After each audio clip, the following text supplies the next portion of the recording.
Aloha folks! As you can see, I have pineapple here. If you are tuning in or following me on my channel lately, I love doing propagation and planting veggies. So this time, fruits naman. Pineapple, itatry natin. So as you can see, nabalatan na natin siya and then kukunin natin yung leaves. Ayan. So lilinisin natin ito. Ayan, babawasan natin ang leaves. So I've never tried this before guys, or nor I haven't seen anybody's doing it. Siguro meron na pero experiment ko lang ito.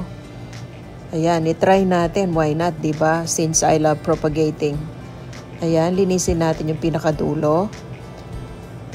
Alright. And then I have here water. Kagaya ng ginagawa ko sa propagation ko. Tingnan natin guys until such time fruit siya. This is the first day. Ayan.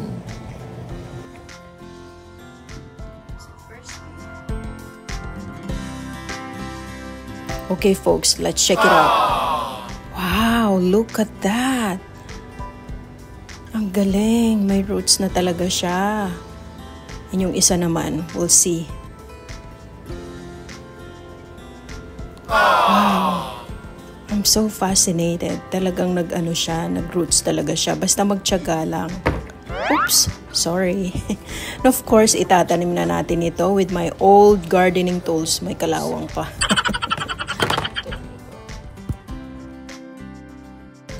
Nagdig na ako ng 2 holes dyan ahead of time.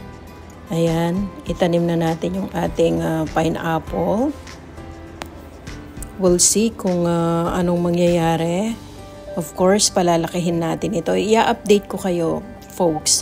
At ipapakita rin namin yung aming maliit na vegetable garden dito later on sa next video natin. Alright.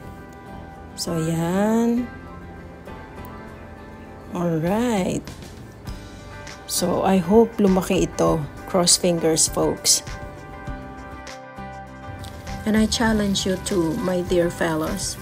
Instead of throwing away the pineapple leaves that we bought from the store, might as well plant it. Mapakikinabangan pa natin, you know.